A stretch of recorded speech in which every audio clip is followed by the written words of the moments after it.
The WWF, what the world is watching.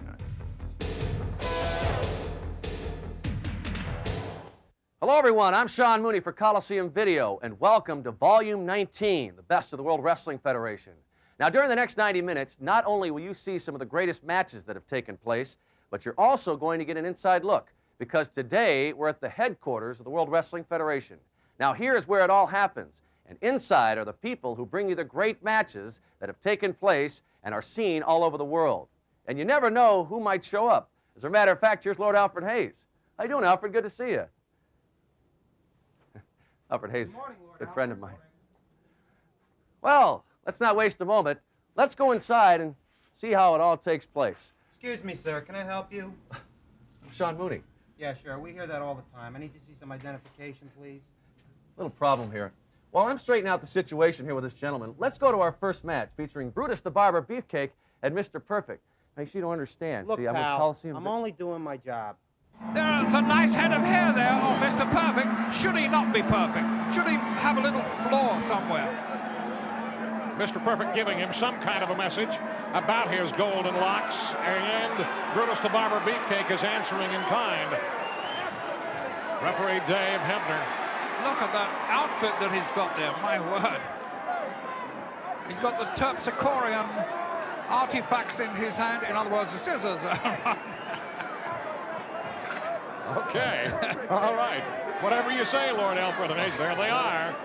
And I understand that he has sharpened them up so they're completely ready for Mr. Perfect, if indeed he is less than perfect, which he's going to have to be here in this one at Madison Square Garden, New York, New York, the sports mecca of the world. Rod, just as a point there, I've always looked at Mr. Perfect to have the perfect wrestling physique. He really has. He's not too slender in the waist, very thick in the upper body. He's tall. He can use all that leverage. He's extremely powerful. And yet, look at Brutus. I think he has possibly even a better wrestling physique. Look at those muscles bulging in the upper body, just pressing those arms out in the sleeves. What a match this is going to be. He certainly doesn't have to take a back seat to Mr. Perfect in that regard, that's for sure.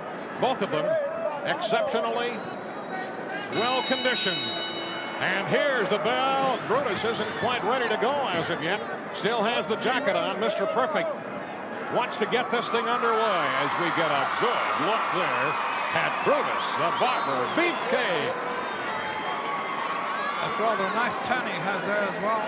California must be, there must be a lot of sunshine this time of the year.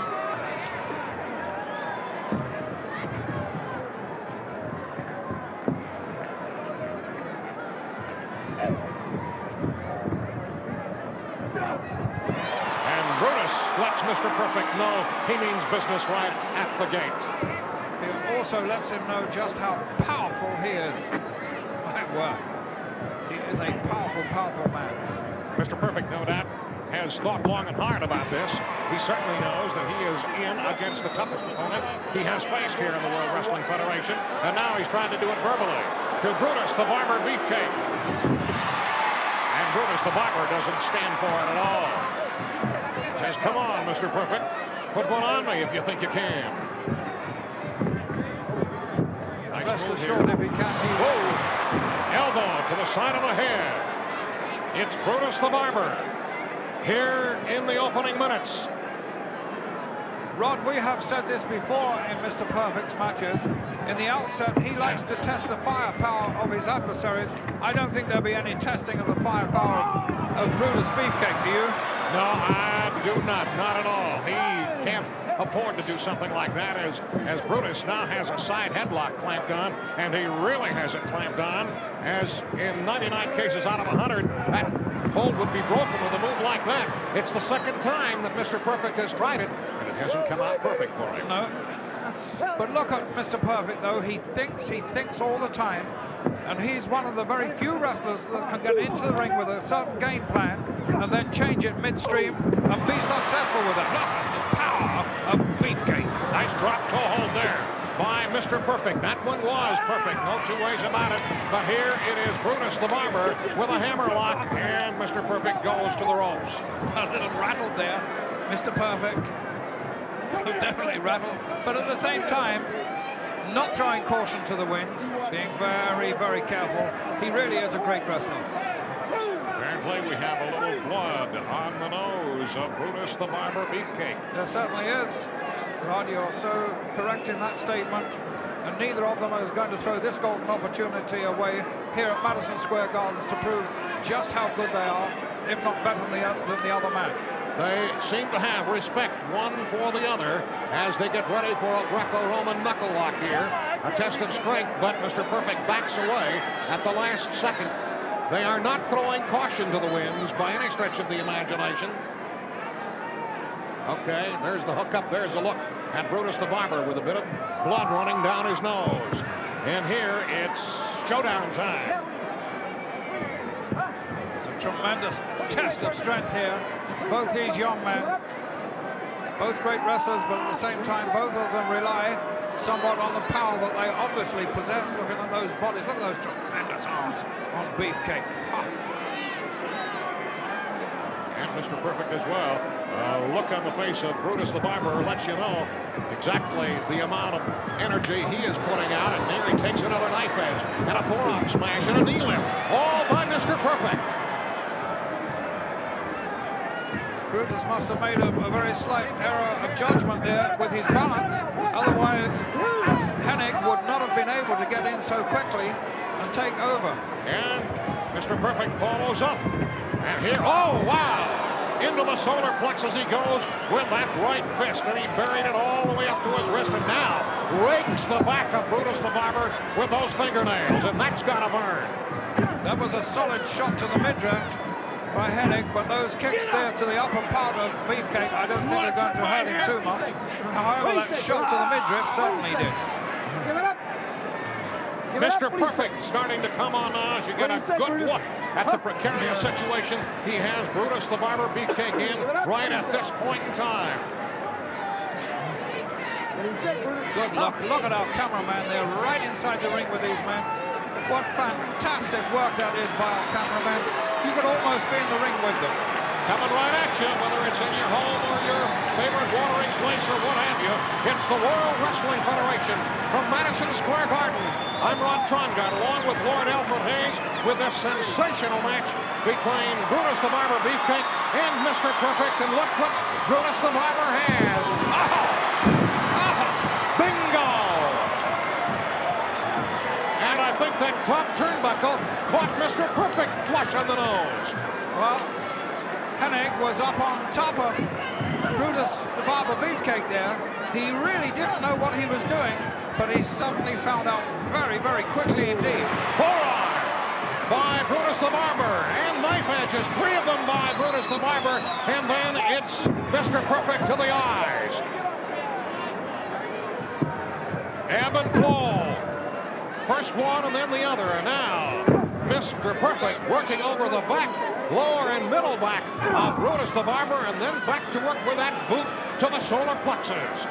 I think one of the most important issues in this match has been so far is the tempo that has been conducted in this match by Mr. Perfect.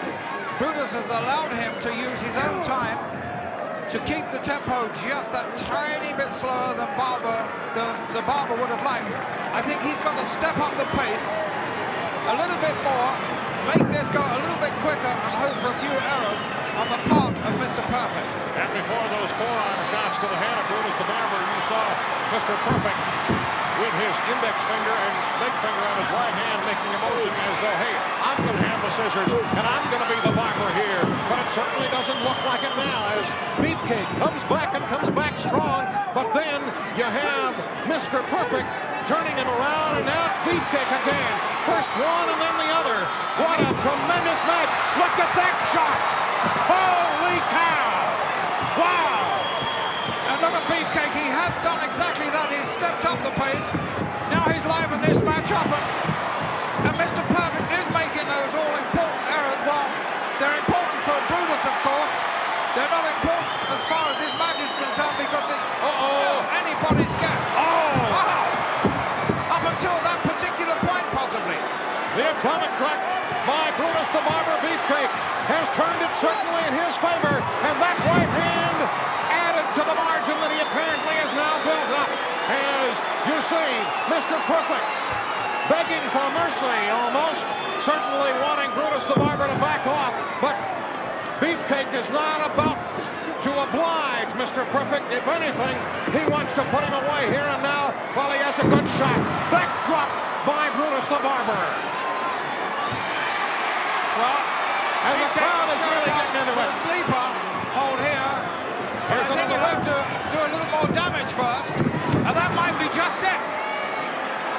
Mr. Perfect has been anything but perfect here over the past 60 seconds. He has taken a lot of punishment from Brutus the Barber, who says, I'm going to put him to sleep right now. Or hey, who do we have coming to ringside here? Uh-oh, Outlaw Ron Bass. And Brutus the Barber sees him and goes out after him. And now you've got hand-to-hand combat, a street fight outside of the ring between these two who have met before and who Brutus the Barber shaved the head of. The Outlaw Ron Bass on a previous occasion, and now Mr. Perfect comes back out and rolls right back in again as we have the bell here and we have an official decision. As a result of a countdown to Mr. Perfect. As you can see, we are now inside. It's amazing what telling someone just who you are and $20 will do for you. Anyway, this is the videotape library. And on these shelves are some of the greatest matches that have ever taken place here in the World Wrestling Federation. As a matter of fact, here's the man responsible for these archives. He's John Arnold. How you doing, John? Sean, I'm very busy. What do you want? Well, I realize that, John. You see that camera right there? Yes. This is for Coliseum Video. This is the Best of the World Wrestling Federation, Volume 19. Fine, fine. What do you want? Well, I just want to confirm the fact that some of the greatest matches in the World Wrestling Federation are right in this room. That's right, Sean. Everybody knows that. Okay, so if there was one match in particular that I wanted to find, I would find it right here. Right. So if there was a match I wanted to include in the Best of the World Wrestling Federation Volume 19, you'd probably have it. Yes. Is there anything in particular you're looking for? Funny you'd say that, because I'm looking for a tag team title match involving Demolition, the tag team champions, against the Powers of Pain. Do you have that one? Of course we do. All the way down on the right-hand side. Down here. That's right. Keep going. Keep going. Okay. What shelf? Top shelf. Top shelf. John? Don't worry, I've got it covered. Let's go to Demolition versus Powers of Pain. John, is it my imagination or is the room getting smaller? John? We come to you from the Bradley Center in Milwaukee. Tony Schiavone, Lord Alfred Hayes. As the Powers of Pain look on, Alfred, here they are, the tag team champions of the world. What an awesome combination they are, Tony. And without a doubt, in this clash here, this collision, we are seeing the two most dominant teams, and they're already into it. Already into the ring, out goes the Barbarian as Axe sends him out. Still the Warlord and Smash going at it in the corner to the left. And the referee here just managing to keep control of these four huge men. And what I was going to say is these two teams are the most dominant we have ever witnessed in the World Wrestling Federation. They are huge men, both teams weighing in excess of 600 pounds, with a slight weight edge in favor of the Powers of Pain. Axe comes in, double team, sending the Warlord to the other side of the ropes. Double clothesline, and the Warlord hits hard as Mr. Fuji looks on. Axe continues his assault. And at this point, Tony, the world champions looking really in great shape. In fact, I don't think I've ever seen Powers of Pain give away the advantage so quickly in a match. As you hear and see Axe talking with Mr. Fuji, real important when you're going up against arch enemies or a team that you really have a stern dislike for, that you really get an early advantage, I would think. Definitely. And to get on top is not only a great physical advantage at this stage, but it's a great mental advantage as well, because if you can do that right now in the opening minutes, surely you can keep up this offense all the time. Nobody there. Maybe not that way. hit the turnbuckle, and a tag. Here comes now the Giant Barbarian. A good intelligent change there by Powers of Pain. Warlord tagged in his partner, Barbarian, a very, very fresh man, and they're trying to cut the ring in half and keep Axe in the ring. Catching the foot.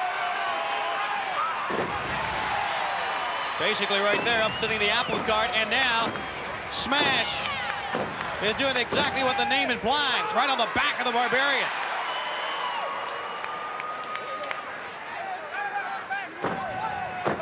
Another quick change there by Demolition.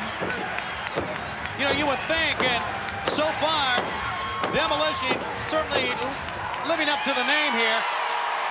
When you have teams that appear to be physically so equally matched that it gets down to the team with the best teamwork on any particular night is the team that's going to win. Really, and another thing that Demolition have got to watch for so closely here is that devious one right just there. And that is why they openly accepted that challenge that they have done for WrestleMania 5. Look at this. The devious one, Mr. Fuji, with that cane that he uses so adroitly around the jaw of Axe. And Axe down on the canvas now. Well, I tell you, it has certainly changed the complexion of this match. And Lord Alfred, you mentioned about the acceptance of the match during WrestleMania 5. They won Mr. Fuji, and Demolition asked for Mr. Fuji to be in tights where they could keep an eye on him. Now, basically, if he's in tights, he's not going to have the cane with him, and that scenario would not have happened. It certainly wouldn't. And there's two ways of looking at this from both these teams' points of view. One, Mr. Fuji insists that he laid a trap and that Demolition didn't read the small print. The other one is that the Demolition willingly accepted this match because that's exactly what they want to do. What you said, Tony, is keep their eyes on Mr. Fuji all the time, and the only way they can do that is to have him in the ring there. And this is the very first time ever that a World Championship will be decided where it's 3 against 2. It's for the World Wrestling Federation Tag Team Championship during WrestleMania. Demolition against the Powers of Pain. And like you said, Lord Alfred, with Mr. Fuji, a third man, a tag team partner, and 3-on-2 basically is what it amounts to. And what a tremendous wrestling move that was by the Barbarian.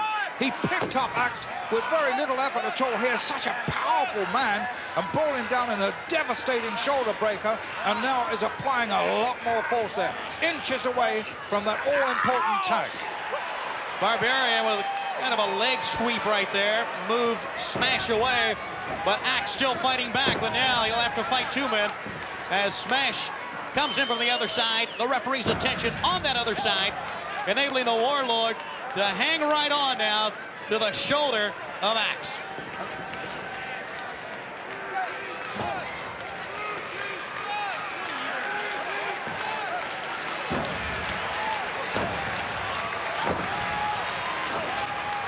Demolition, they are struggling a little bit here against Powers of Pain. That is the Warlord, the biggest of all these 4 men in the ring at the moment, handing out a lot of punishment to Axe. Oh, what a move. Oh, what a... Oh. He has absolutely stunned Axe, and Demolition now are laboring heavily. That was as vicious of a backhand as you'll find, a chop, and it literally sent Axe right to the floor. Well, it stands to reason.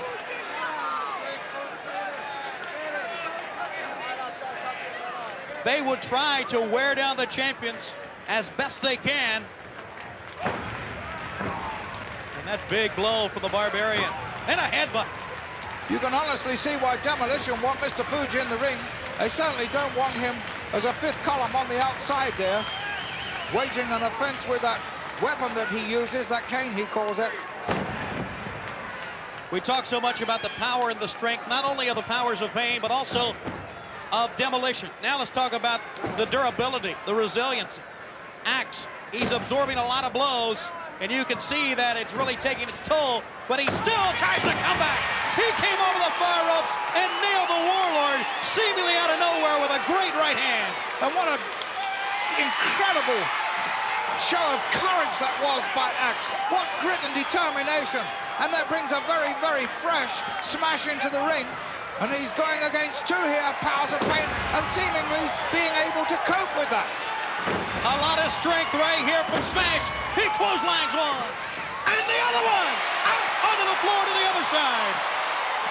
And now Demolition looking particularly good now that they have a fresh man in the ring.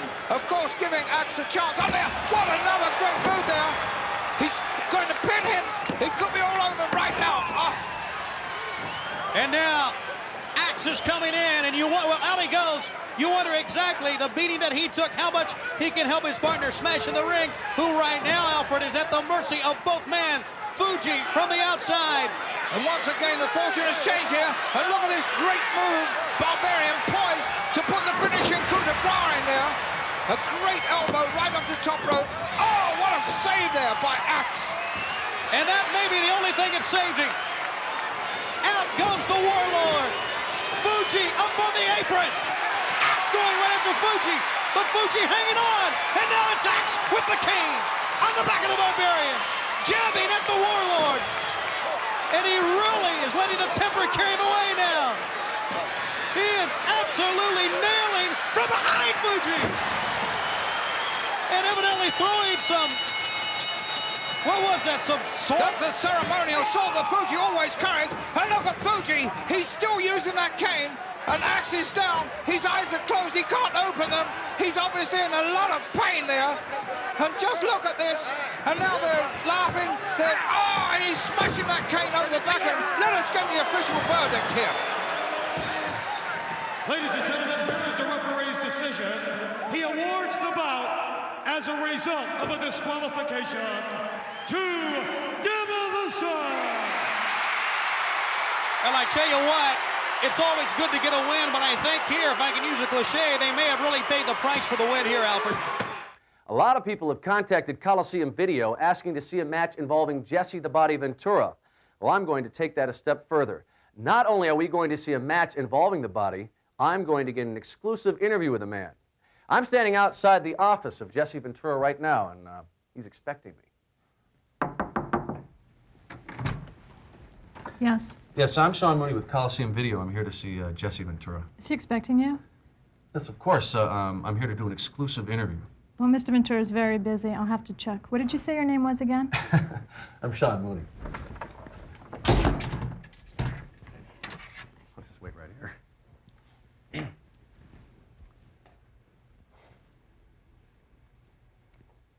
Sure, it won't be a problem. You know, Jesse likes to talk. I mean, this is going to be great.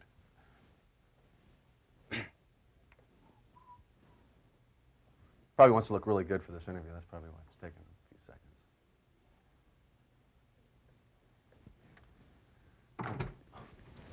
Mr. Ventura asked me to give this to you. Personal note from Jesse. It says, Sean, always glad to have you drop by, and I would more than love to do an up-close and personal interview with you for Coliseum Video if it weren't for prior commitments. See you next time. Let's do lunch. Well, I'll save this. Looks like we won't get that exclusive interview, but we are going to see a great match. Let's go back a couple of years to Madison Square Garden. Jesse the Body Ventura facing Tony Garea. Take a look at the earwear on the part of the Body as he never ceases to amaze me. Incredible, isn't it? Oh. Can you imagine if Jesse Ventura's name was Freddie Ventura? Oh, my God. I mean, he wouldn't be anything like a Freddie, would he? Somehow Jesse suits him. But if he was a Freddie, he could be flamboyant Freddie. It's going to take us a bit of time here for Jesse to get all his paraphernalia off. Yes, he's got an extinct bird hanging around his neck there. Yeah, obviously endangered species. Tony Garea just waiting patiently in the opposite corner. I didn't say anything to you. He's attacking me already. I didn't say anything. Well, yes, I did. I said about the extinct bird. You think he heard that? No, he didn't hear that. Look at this. Well, there isn't too much left back there, Jesse, to be flaunting around like that. Well, that looks like it might be an endangered species. Jesse the Body removing 1, 2, and possibly 3 or even more pair of earrings. You're right. Gorilla, something else flew away. Good God.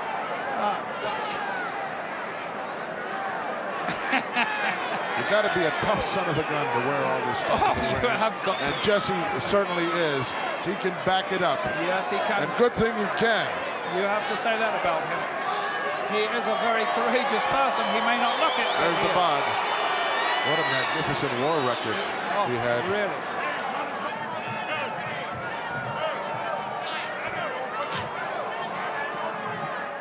Jesse pointing to the clenched fist of Tony Garea.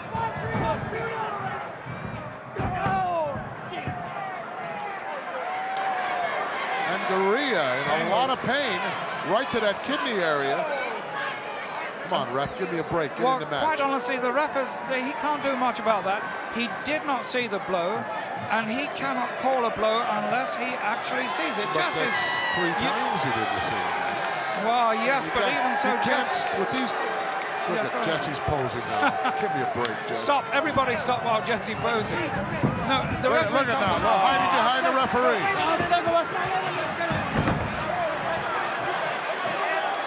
Jesse's just going to use psychology on Garea. He's just going to wear him down, not necessarily with physical force, but with psychology. And quite honestly, he's doing a good job of that right now. Certainly is. Even though the crowd obviously doesn't approve of that.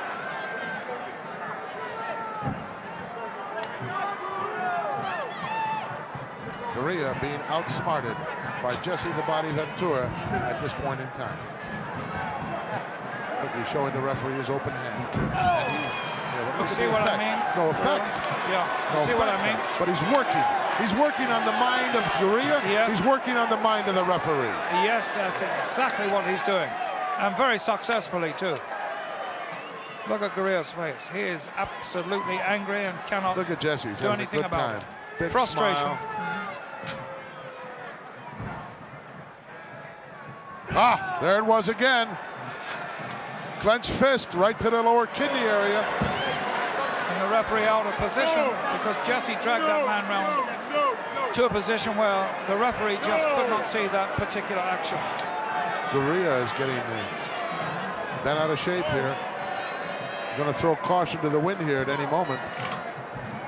He's going to have to chuck Jesse in there. Oh, Garea with a shot right to the same area on the body. Who doesn't like it? Take that, Garea saying. Just take that. Now he's complaining about it. Jesse got his hands full with Tony Garea. He wants to take on about a half a dozen ringsiders as well. Nice arm wringer now by Garea as he goes to work on the left arm and shoulder of the body. Oh, snapped him right over with it. Go ahead, Tony. What are you waiting on? Oh, he's playing his own mind games now. Garea is actually playing his own mind games. And the crowd loves it too. They want to see Jesse taunted just as much as he was taunting Garea. Another one of the big matchups here in Madison Square Garden as the World Wrestling Federation continues to be the king of professional wrestling. Garea now putting pressure on that wrist lock. Look at how he's bending. It doesn't bend that way very far, Lord, before something breaks. Jesse's got to come up, get to his feet.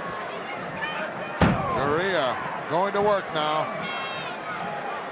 He's chosen Jesse's left arm. He obviously thinks there's something a little weak in that arm. Well, you got to find a part and go to work on it. I would go to work on one of his legs. They look weak to me. If any part of his body was weak, I would say it would be the calf area. Yes. Yeah, the calf area looks a little bit. I hate to say this about Jesse because he works so hard. I know in the gymnasium. I know he his does, calves but do look a bit skinny. You know, look at the.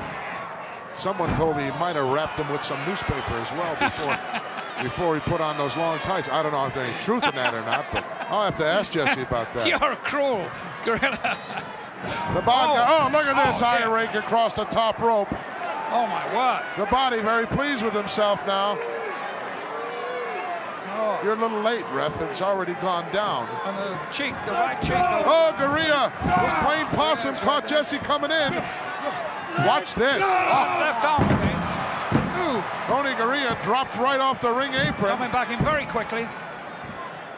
And is he doing a number on that left arm? Yes, he is. Yes, and look at the way it's drooping now.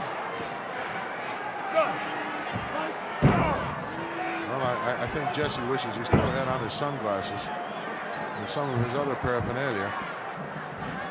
Tony Garea, good, so really good sterling wrestler. Shove off now. Nice shoulder block by Tony as the bod goes down, but quick to drop in front. Tony over the top. Oh, he caught Garea on the back of the head, and Tony is strangled now. Get him out, ref. Come on. Garea being strangled. Referee not attempting to do anything about it. Come on. Get him out. That's extremely tight there. He's going to get choked out here. They are in steel no time ropes flat. in between. Oh, my word. That is... Those ropes are steel, just covered with plastic. Come on, ref. Give me a break here. Count the guy back and open those ropes up and get Garea out of there. Get there, ref. Come on. Put your foot up in there, referee. Just look at him. Look, he's trying to put Garea back over the top. Give me a break, ref. Come on, ref. In the meantime, Tony Garea is getting slowly choked out here. Well, Finally got back in, but Garea is in deep trouble right now. Oh, my word. If he is not unconscious now, I don't know. Lack of oxygen to the brain as those ring ropes just pinch the carotid arteries, which carry the blood up there. Shot right to the esophagus by the Body. He knows he's in control now. Look at how he's stalking around. And just taking his time. That was an insulting move. That really was, because there is nothing now that Garea can do about this. Humiliating. He was stuck in those ropes with those steel ropes, squashing him to each side of his neck, as you say, cutting off the carotid arteries there. No blood going to his brain. Come on, ref, give me a break. Get him off of there. Oh, he whips Garea back inside. The Body very pleased with himself. He's certainly taking advantage of not only Tony Garea, but of this referee. And that was a very synergistic. Won't get him. Garea kicks out the back door as the Body went for the cover. Jesse the Body Ventura in control, big chop. Playing with him now. One really hopes that Garea could make that miracle comeback here. Well, he's trying to shake the cobwebs out, and believe it or not, I think Jesse's giving him an opportunity to do that. Garea in, ducks underneath the clothesline. Big right hand sends the bod down to the canvas. He's saying timeout. There is no timeout, Jesse, in professional wrestling. No, he played around too long and serves him right. Garea now rams the Body's head into the top turnbuckle, and he's reeling. Big right hand by Garea. Straight to the jaw. Chop. And a chop. Sends Jesse down. Well, take that. Yes, now he's exacting a measure of revenge, and well he might, for what happened to him before. Big mistake might have been made here by the Body as he just let Garea slip out. Garea sends him in. Abdominal stretch, one of his favorites. Oh, he couldn't get it hooked. Couldn't get that leg hooked. The Body just forced him between. Look out from the outside. Sunset flip. Got him. He's got both shoulders hooked now. Wow, what a kick out by the Bod. So close. Garea off the ropes, high cross body. Got him. No, both hands were underneath. He was able to slip out the back door once more. Garea frustrated now. Jesse saying, wait a minute, give me a break here. Garea, relentless, backs him into the corner. 3 or 4 shots to the top of Jesse's head to Wind slow up. him down. Oh, reversal here by the Body as Tony goes into the corner, comes out, scoop slam, no. Right in it, oh, look at that. Jesse ducked underneath that top rope, and Garea caught it right under the chin. Drops the elbow on him. Ventura hooks the leg. He's going to get him.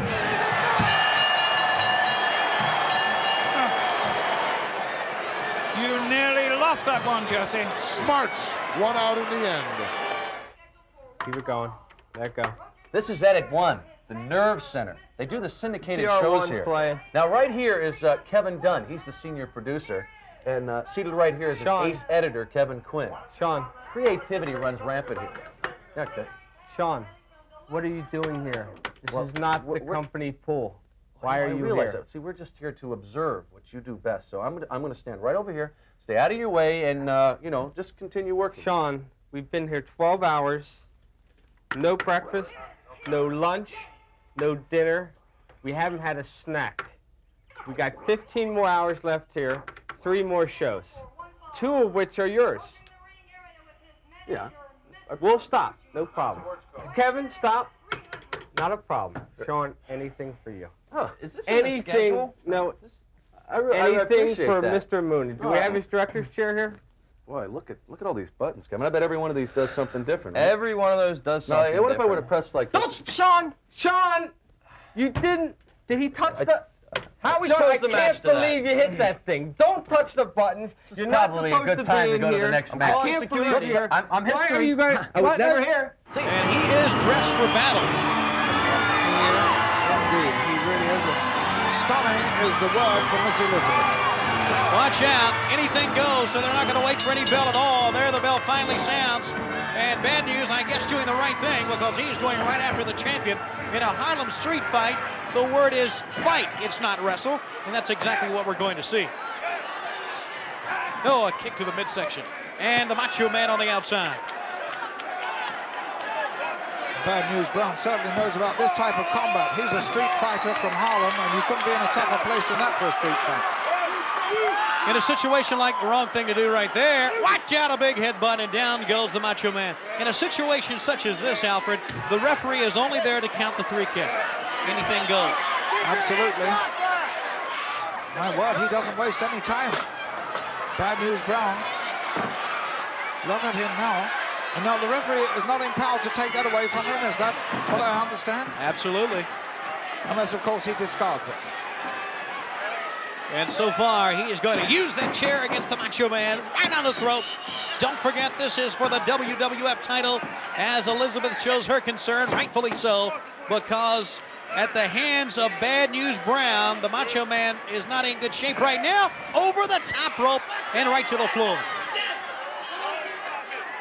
Well, I don't know what's in the rules about the wrestler threatening the referee, but I'm sure that is not allowed. Even so, the referee has taken no action against Bad News Brown, and Bad News Brown is continuing that attack.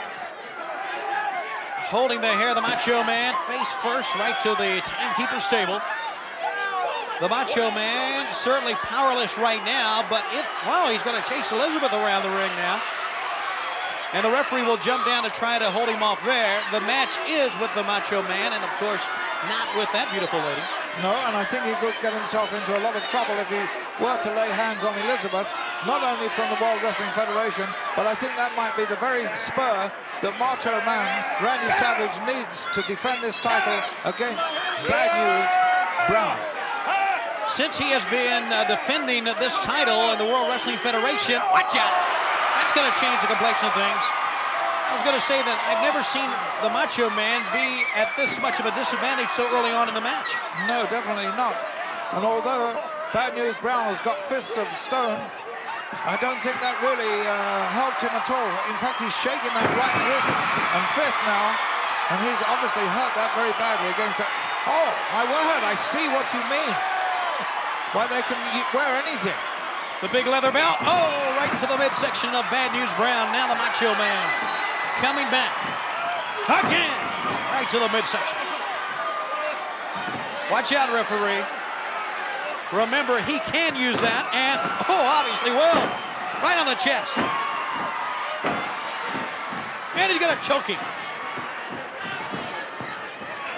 Once again, as you said, Lord Alfred, I can't get over that this match is for the World Wrestling Federation Championship, because basically what can happen, he can get clunked over the head with a chair or the bell and lose his title here, but he's going to take the chair and use it against Bad News. He's going to go up on top with the chair in his hand. He obviously has a lot of confidence in his ability for any type of combat. I mean, he got caught there, because he would never have accepted, I'm sure, a match of such importance with these rules for the World Championship, of course, had he not had that confidence in himself.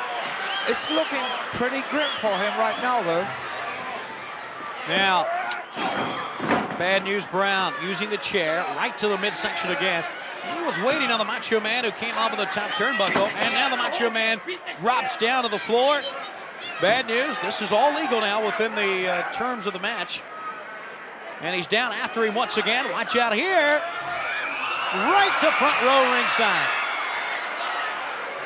All those pats on the back and encouragement's not going to help him right now. No, I think Macho Man avoided a little bit of injury there because he managed to vault over that barrier instead of going into it face first. Right. So obviously he has some sort of control over his senses and his physical ability. He's trying to get back in and everybody's helping him, but they might be helping him into a lot more trouble. What is he doing with that enormous, great table there? Well, it appears, if I'm right, he's going to pop it up maybe in a corner and ram him head first to the table. Let's see if that's exactly what he's going to do. It looks as if you're absolutely right. Now, the referee can't touch that, can he? Not at all. This is certainly, and I know this is putting it mildly, a wild affair. Oh, reversal of the Macho Man.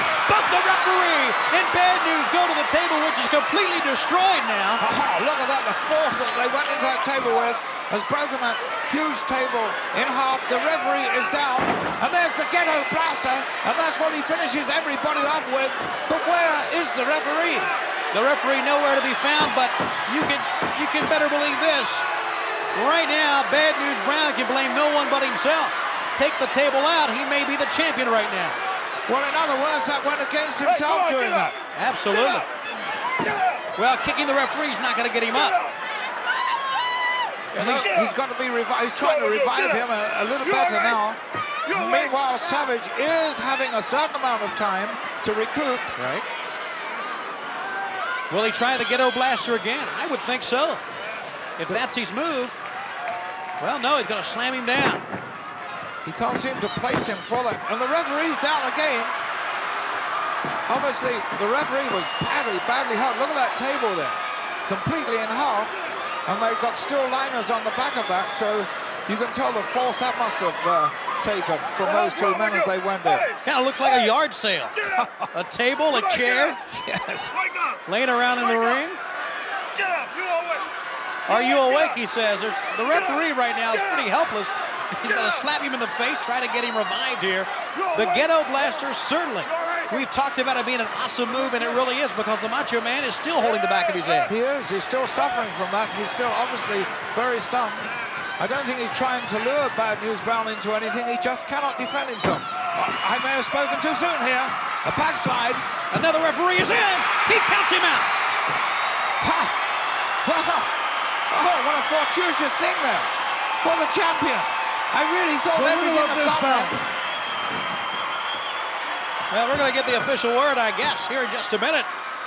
Bad News stomping the Macho Man out.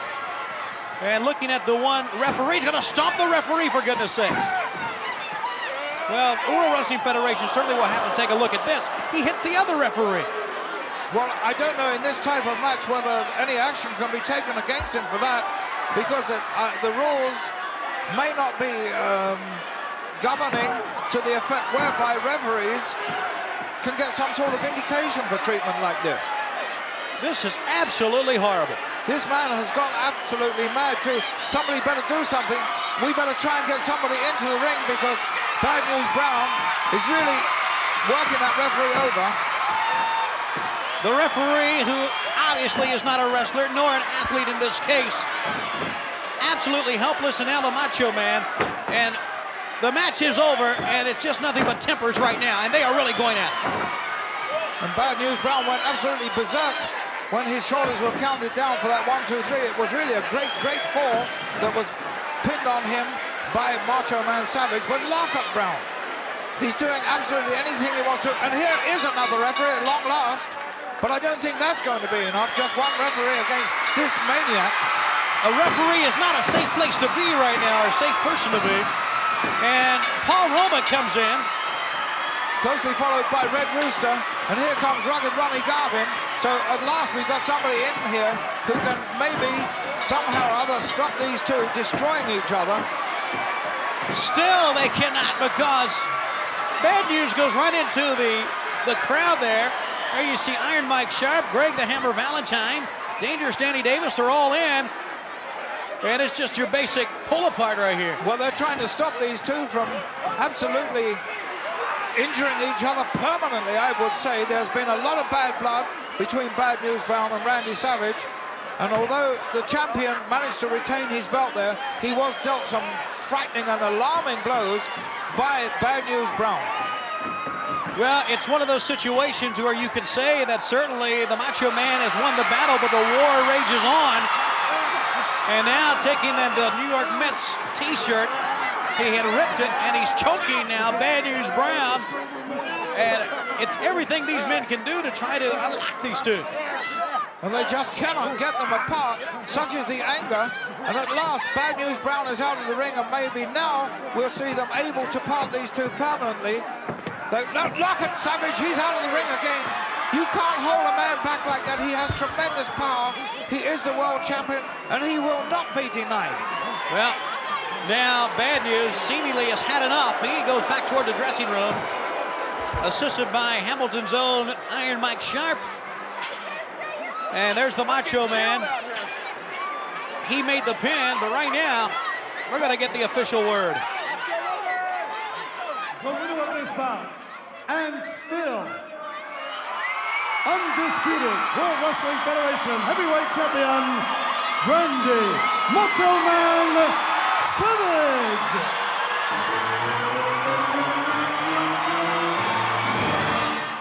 This is Master Control, the heart of the production facility. It's right here where all the programs you see every week are put together. And as you can see, there's a lot of sophisticated equipment. Perhaps we can get somebody to tell us a little bit about it. Excuse me, Chuck, I was hoping that you could spare a minute and tell us a little bit about... Excuse me, Annette, just a minute.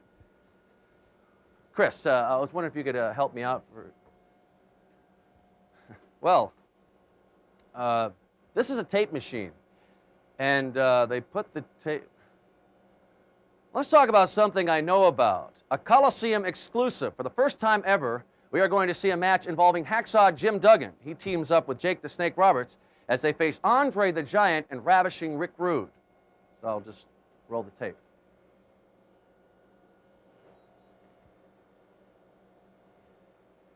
It's not working. Hey, can I get some help around here? What's wrong, Sean? Well, I'm trying to roll this match in, and it won't work. Just hit play. If you want to know something, all you have to do is ask. Well, how silly of me. I never thought of that.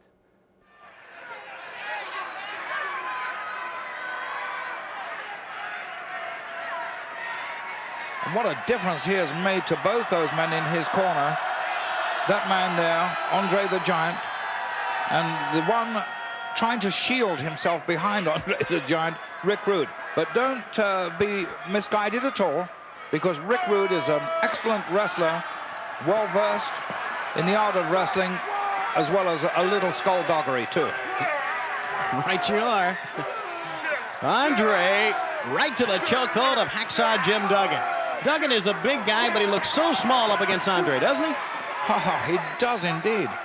Duggan is about 6'4", 6'5", weighing close to that 300-pound mark. He's about 280 pounds. And yet look at him against Andre the Giant. Big headbutt right to the corner, and now Ravishing Rick Rude comes in. Here comes the double team.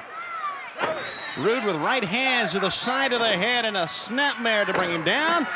And immediately they go right after the Hacksaw. And they are really unloading on him here. But no! Duggan moved out of the way, and I think that time Rude was fortunate that he landed on his feet. Watch out now! Jake the Snake with combinations as Duggan had made the tag in the opposite side, sending Rude to the far ropes, and a foot right to the midsection. Andre coming in. And look at Jake the Snake, Alfred. Yes, he's doing exceptionally well, Jake the Snake. And now he's got Andre tied between the top and the middle ropes. And he's going after Rude. Now he can take care of Rude, knowing full well that the Giant is not going to be able to do anything at all. A battering ram move here. And Rude head first to the Giant. And certainly both men having their way. Moments ago, we saw Rude wanting to hide behind the Giant. Once again, the battering ram. There's no hiding behind the Giant right here. That man can go nowhere. And the Giant calling for Heenan to help him out of this trouble there, where he's captured in those ropes, which Heenan does. But Heenan, at the same time, showing a lot of caution. He didn't want to get too close to the ring. Andre comes out with a big headbutt, and that ends that. Roberts goes down, and a forearm applied nicely by Ravishing Rick Rude helps matters out. And now Rude right to the big knee of Andre the Giant. Has a tag been made? I don't believe so. Rude still in, and a foot right to the midsection. He was over there close enough to make a tag, but Andre will remain on the outside. Well, Rude will stay in the ring all the time he's on top. And now that he's back on top, he's trying to wreak as much vengeance as possible against Jake the Snake Roberts. And he's really applying that head hold as hard as he can. Now he makes the tag. And in comes Andre, just nonchalantly stopping over that top rope. Andre to the back and now to the side of the neck, right to the trapezius. Pulling now down on Jake the Snake Roberts, pushing. And Roberts, certainly, there's nothing you can do when the Giant is hovering over you like this. Absolutely not. And the Giant uses all that weight to devastating effect. And how difficult to hurt a man his size, his weight. Look at those huge hands grasping out there for Hacksaw Jim Duggan. And at the same time, I believe the Giant is using a little illegal method there with the strap of his leotard. Using that strap maybe to wrap around the throat of Jake the Snake, meanwhile making the tag, and then Ravishing Rick Rude back in. But the fans are behind Hacksaw and Jake the Snake, as you can hear them. Hacksaw leading the cheers in that left corner, but Jake the Snake is in trouble. He is in a lot of trouble. He needs to make a tag out as quickly as possible to Hacksaw Jim Duggan, who on the outside now is completely fresh. He's trying his hardest to will his man back into his corner to make that tag. And Rude, on his part, is being successful by allowing, or not allowing, I should say, Jake the Snake to make that tag. Snake, as the referee is checking in, may be close to being out right here. He goes face first, or at least down on his side to the mat. The referee's got to check here, because that is nicely applied by Ravishing Rick Rude. The arm is down in 1, 2. This is his last chance here. And the arm stays up. That close, Alfred. Oh, so close. Obviously weakened, but didn't take it down. A lot of courage and determination on the part of Jake Roberts. And now if he can pull himself together, he really isn't too far from his own corner. And Rude is not doing a good job in cutting that ring in half. And there is a chance of him escaping, which he does. He kicked out, but Rude continues to assault this man. And Roberts prone on the mat. Ravishing Rick Rude stumbled. And he stumbled because Duggan pulled those ropes extremely hard indeed. And he tried to make that high-risk move. And in comes the Giant, and the referee is admonishing him. So Hacksaw Jim Duggan pulling that rope. And that certainly gets things more on an even keel. But, well, Andre, one of the benefits of having Andre as your partner, you don't have to reach as far to get a tag. No, you don't. He reaches that massive, long body, 7'4" or 7'5" across the ropes, and he's almost halfway there. That's right. But he missed that time. And now here's a remarkably good chance for the Snake to make that tag. He does. Hacksaw Jim Duggan gets the tag. Andre still in that corner, hurting from that miss to the turnbuckles. And Hacksaw, look at him, pound away on Andre. Meanwhile, the Giant trying to fight back. Look at this in the corner. Both men going at it. Andre still in that corner. Duggan with a lot of energy. They're wailing away at the Giant. Now shoulder blocking him to the midsection, and he's trying to lift one of those huge legs, but that was a mistake on the part of Duggan.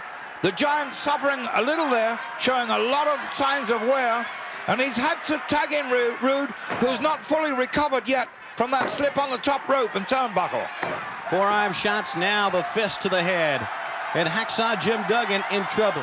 Right here you can say, Alfred, that Rude and the Giant certainly have been on the offense most of the match because, well, Snake needed a tag. He got one, but it hasn't been much better for Hacksaw with the exception of those combination blows right there, but Rude goes right back to the eyes. Yes, he did, and a little hot dog in there by Rude, showing how confident they are now.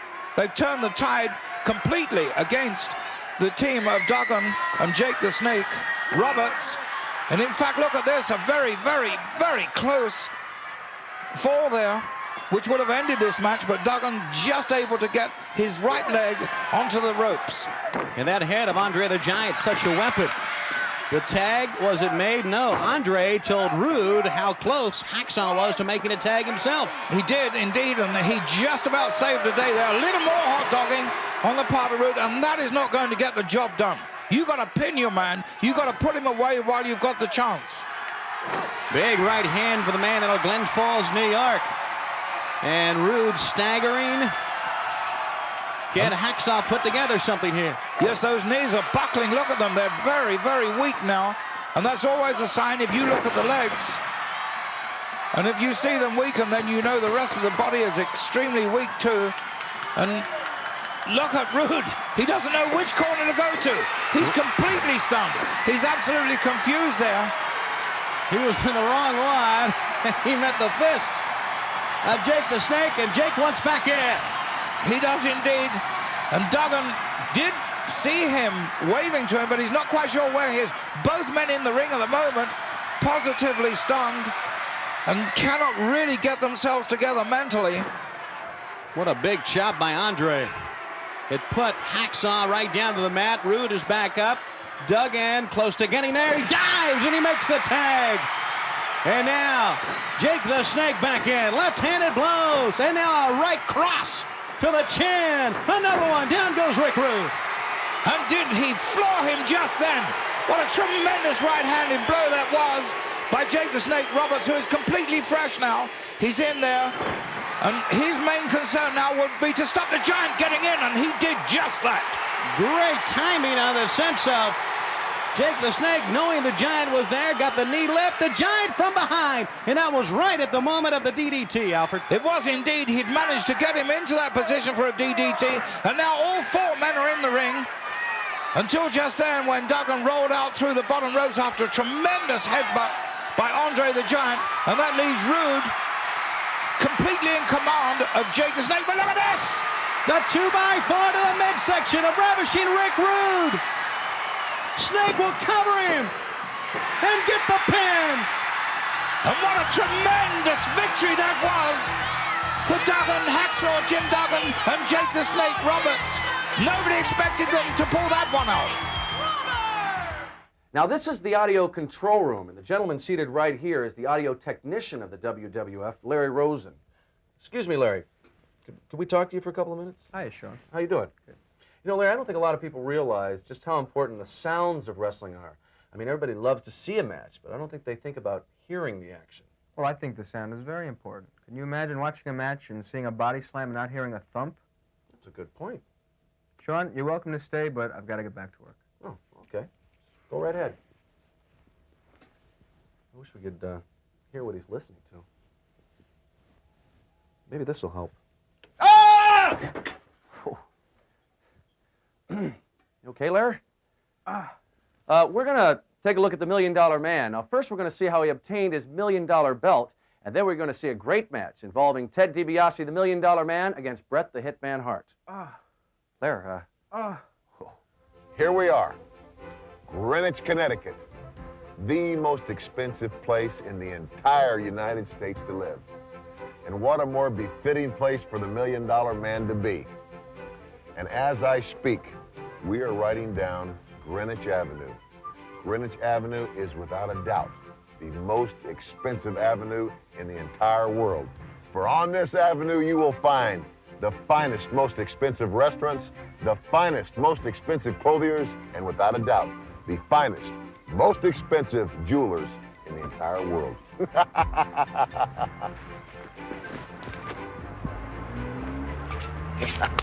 Well, well, well. Here it is, Virgil, Betteridge Jewelers, the finest jeweler in the entire world. Let's go.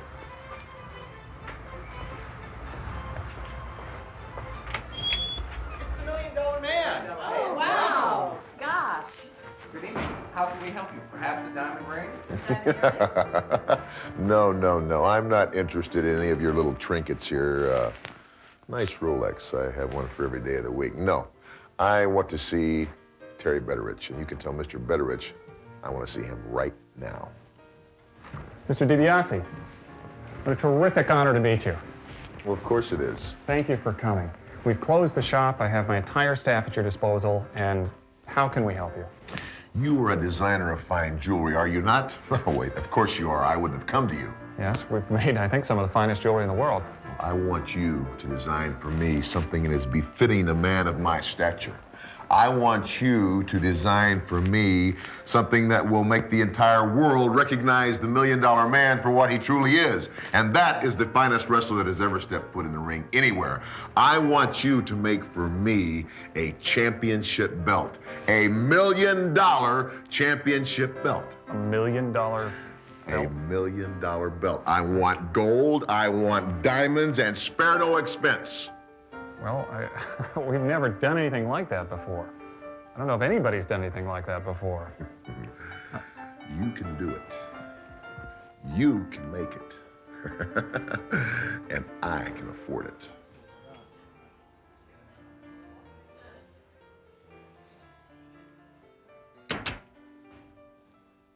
Where's my belt? I want to see my belt. We're really not ready for you. We're working on it. I don't want to hear any excuses. I want to see my belt, and I want to see it now. Well, it's in pieces. The jewelers are... I don't care if it's in 1 million pieces. I want to see what you got right now. Okay, we'll go take a look. Follow me.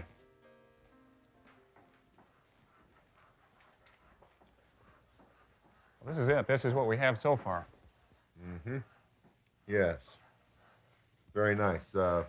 Exactly what is he doing there? Well, here he's picking the diamonds to fit into the centerpiece on top of the belt.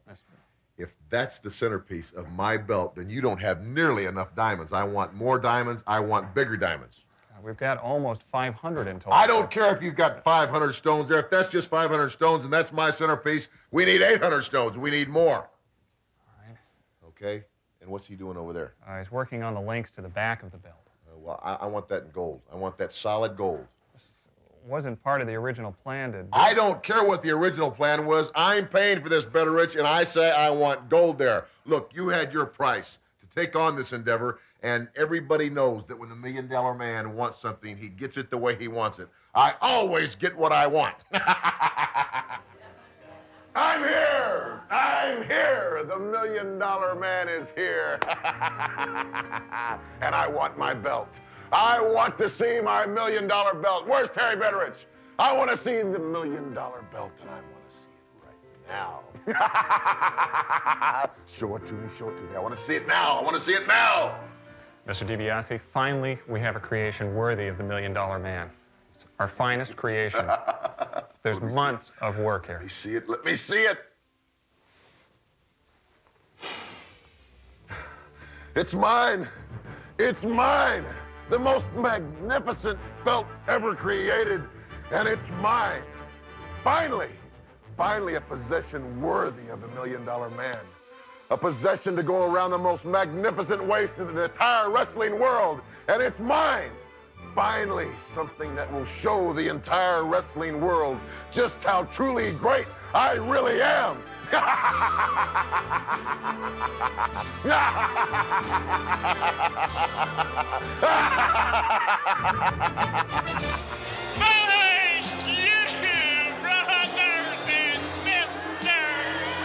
What is he thanking us for? We haven't done anything. For his warm reception. This week is very special for Brother Love, because as my guest, I have a man who, like Brother Love,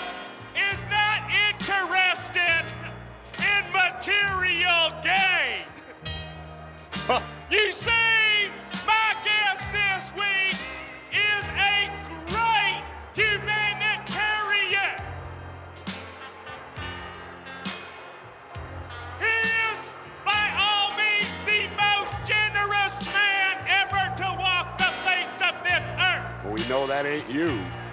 Who else but my benefactor? Please welcome Brother $1 Million Man, Ted DiBiase. DiBiase is the reason the Brother Love show continues, I suspect. Brother $1 Million Man, welcome. And you have right here to unveil for us your $1 Million championship belt, worthy only of the $1 Million Man. You know, Brother Love, some time ago, I did what nobody believed that I could do. They said it was impossible. They said it couldn't be done. I bought, paid for, and owned lock, stock, and barrel the World Wrestling Federation Championship belt. And when I did the impossible, it left the hierarchy of the World Wrestling Federation embarrassed. It left them with egg on their face. And the only thing they could do to save themselves from this embarrassment was to steal it back from me. They stole it from me, the very belt that should still belong to the $1 Million Man. But you know what, Brother Love? They did me a favor. You see, the World Wrestling Federation Championship belt is not worthy to go around the waist of an athlete of my caliber. It is not worthy of the $1 Million Man. Before me right here is a championship belt worth $1 million. It is made of pure gold and diamonds. Diamonds of the highest quality, made and fashioned by the finest jeweler in the entire world. I give you, Brother Love, the $1 Million championship belt. Wow. Holy Toledo. Behold! Take a look at that, Jesse. Behold! McMahon, are those all diamonds, obviously? $1 Million championship belt. Wow. I must say, I'm impressed. Behold! You see, when you give love, That's an impressive piece of jewelry. much as Brother $1 Million Man gives love, it returns the love. Right now, I present to you the $1 Million champion. Wow.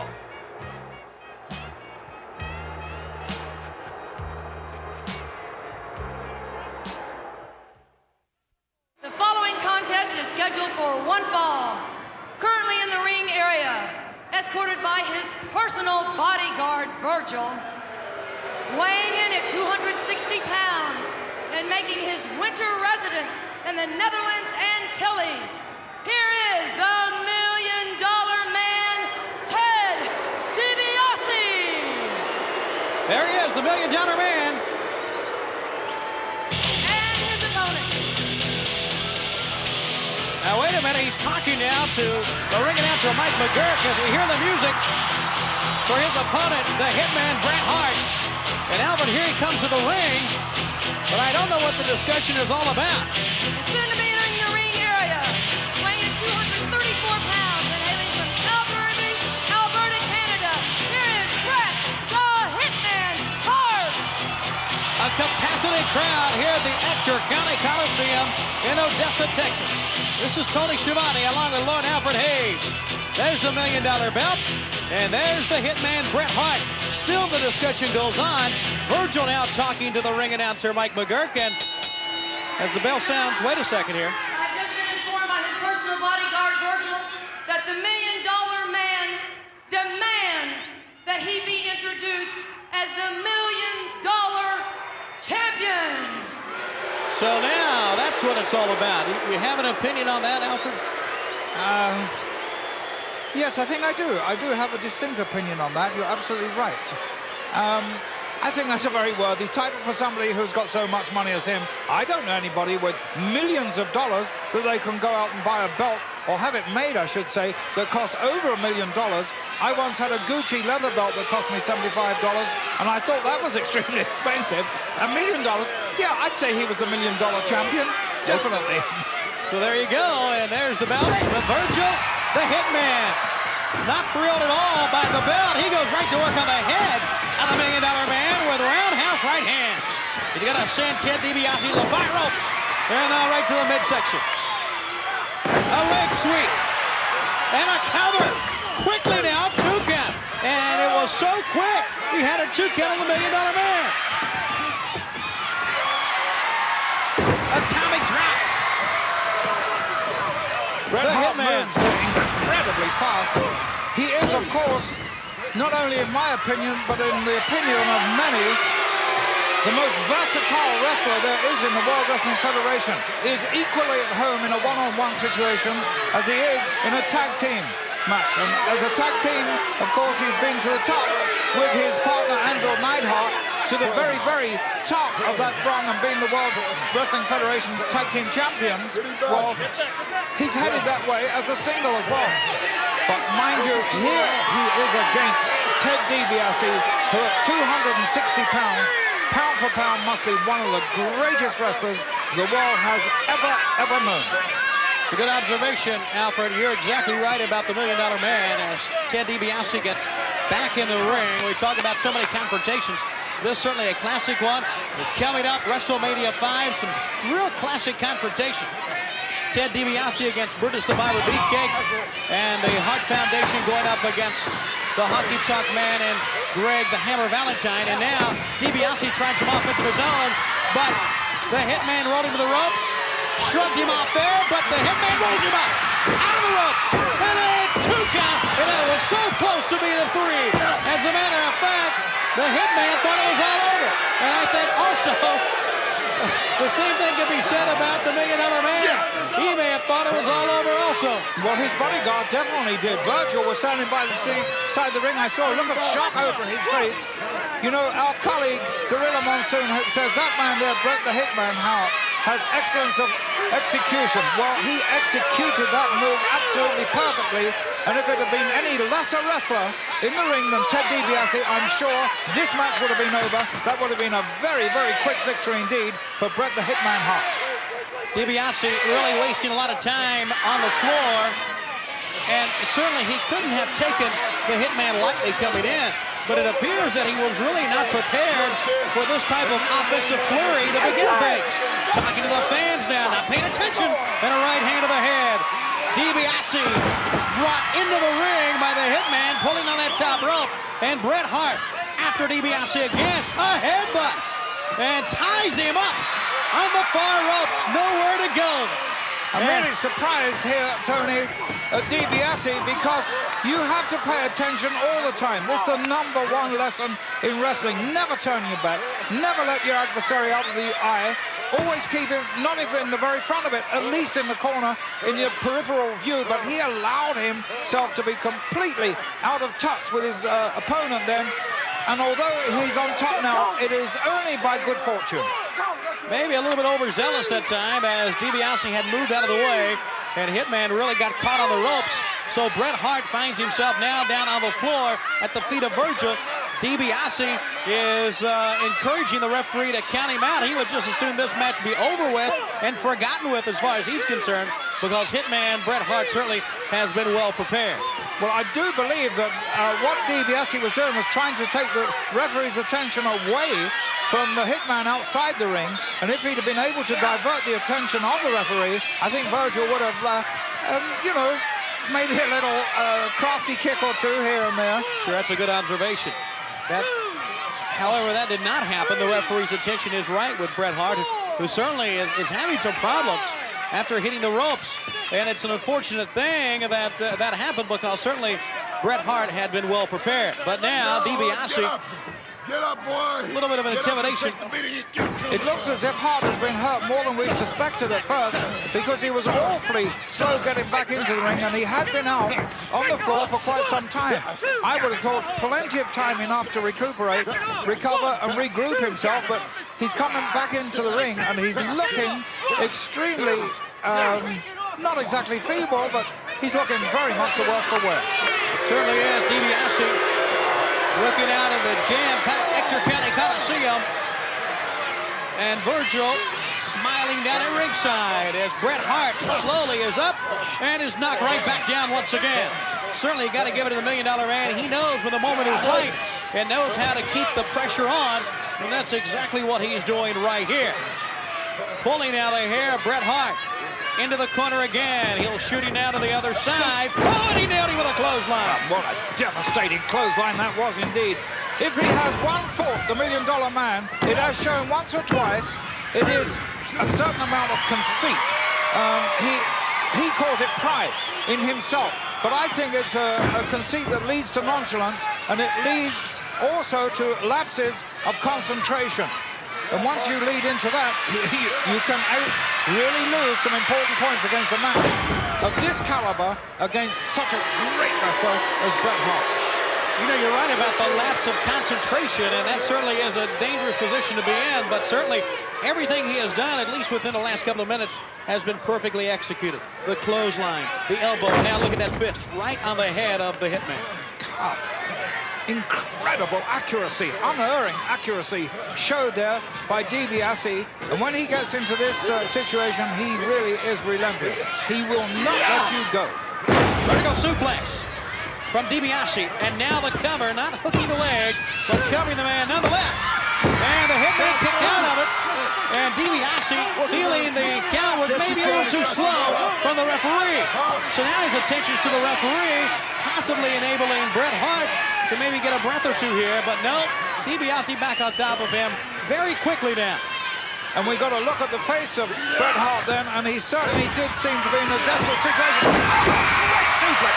You see the way he had strength in those legs to push both himself and DiBiase up. Now that's tremendous power. Good point. So that is one indication that he does have reserves of energy and strength in that body. And great leg strength, like you said. Okay, combination right and left hands. These two men are really going at it.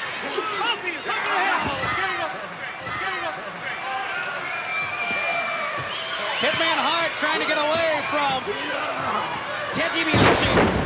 And a perfectly executed belly-to-back suplex. And now, the $1 Million Man with a cover. It is a 2 count only, and Bret Hart kicks out once again. That was a great suplex there, of course, by Ted DiBiase, but sometimes that type of suplex can knock a great deal out of the fellow who executes it against his opponent, because he comes back himself. And that time, I noticed very, very closely, and I watched how DiBiase went down. He protected himself very, very well.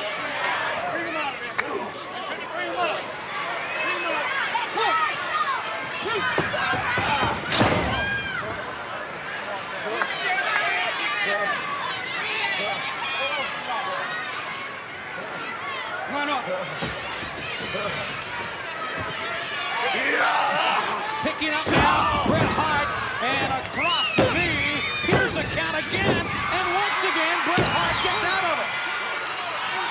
He's taking a tremendous amount of pain, certainly, as Bret Hart, and a tremendous amount of offense from Ted DiBiase, but he continues to hang in there. Other side. All the offensive moves so far. Oh, how resourceful by Bret Hart, almost pulled off a surprise victory there. It shows that he's thinking. He may have been taking a lot of punishment, but his head is absolutely clear. A nice rolling cradle there. And DiBiase must be wondering, what do I do to get this man and be able to stop him completely? DiBiase, of course, in WrestleMania 5, going against the Barber Brutus Beefcake, and what a match that's going to be. Absolutely, Alfred. Down onto the floor. Bret Hart, and certainly after those two roll-ups, The first thing that DiBiase wanted to do was get him out of the ring, so that couldn't happen maybe a third time. And now down with him, head first, right to the apron of the ring. Hitman in a lot of trouble here as DiBiase continues his assault, rolls him back in before the count of 10. But DiBiase, well, now he's finally back in. This is a really important match for both these men. A victory for either of them means to say that they're going to be on the very top rung of that ladder. So much depends on the outcome of this particular bout. Of course, we know just how devastating DiBiase is. He has almost a perfect record. He's probably right now the most, as you could say, free-running wrestler at the top of the pile there. But Bret Hart is right up there with him. And consequently, whoever wins this match is going to go on to many, many great things. Well, we talked about WrestleMania 5, and fans don't forget not only talking about DiBiase against Brutus the Barber Beefcake, but also the Hart Foundation, Jim Neidhart Neidhart and Bret Hitman Hart against Greg the Hammer Valentine, the Honky Tonk Man. Of course, the Mouth of the South will be at ringside. Speaking of the Hitman, he's back up again, Alfred, the man that just won't stay down. And now with a test of strength against DiBiase, grabbing the locks. DiBiase pulling the man down. The referee's attention was with Virgil at that time. Well, I'll tell you something here, Tony. DiBiase has tried everything in his power to put those shoulders down for a count of 3. He's thrown him out the ring. He's thrown him back in again. He's pulled him down by the hair. He's used atomic drops on him. He's used everything in his arsenal to put this man down. This pesky man here who weighs 240 pounds, Bret the Hitman Hart, and he hasn't been able to do it. In the meantime, the storm is being weathered by Bret Hart. And you know, sometimes when a wrestler can weather a storm like that, he can come back himself. Up on the apron of the ring is Virgil. And there we have a chokehold from DiBiase on Bret Hart. And as the referee turns back around, it's nothing but your basic reverse chinlock here, holding on to Bret Hart, who is down on the mat. But what a great confrontation this has been. Both men have given it their all. You could see the desperation there on DiBiase as well as Bret Hart. It's been a very physical match. A very quick match, and now there's a cover and a 2 count. He's out of it, but, you know, he laid on him that time, didn't hook the leg, and still got almost a 3 count. Absolutely. You know, what great work by our cameramen there.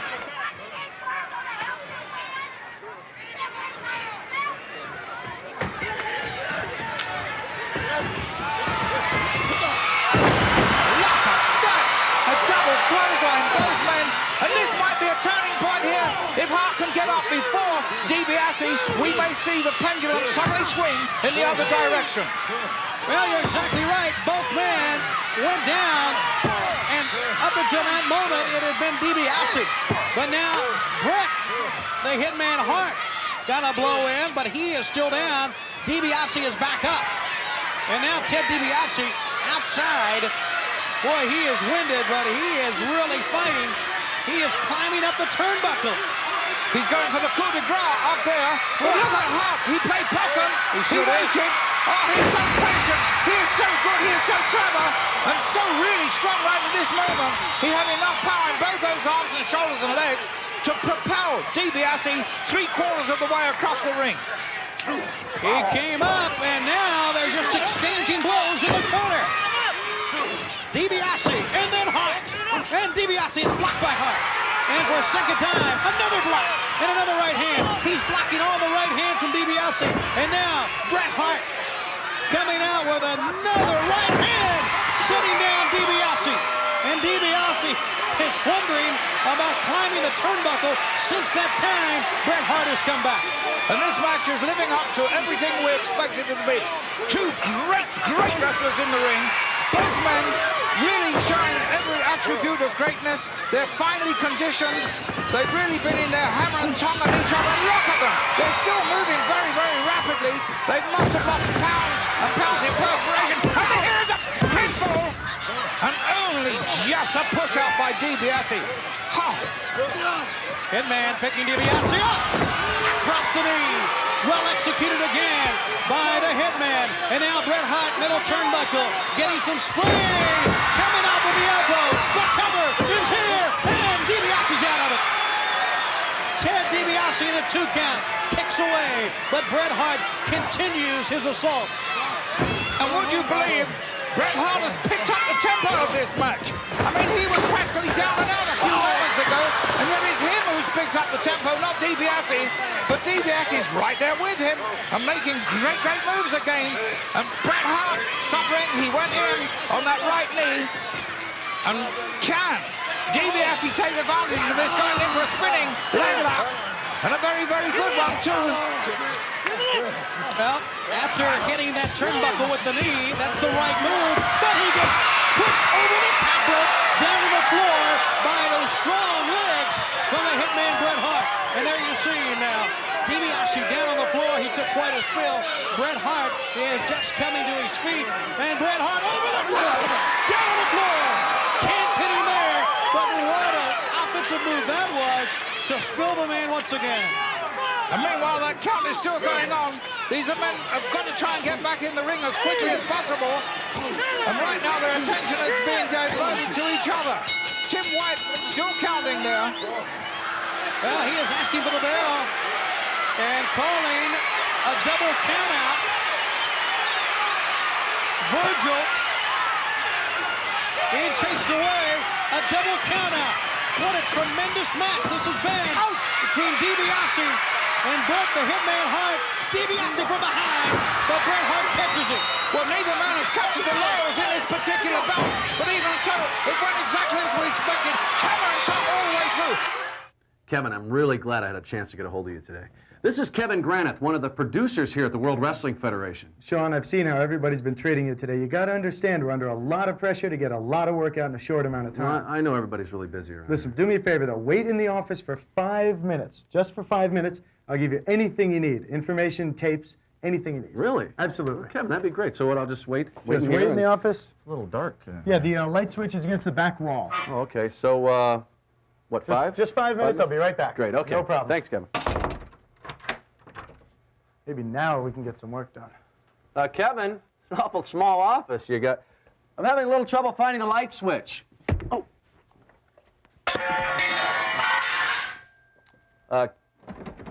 Kevin? Oops. Gee. Kevin, this door's locked. Kevin? Kevin? This isn't funny. Kevin? Anybody?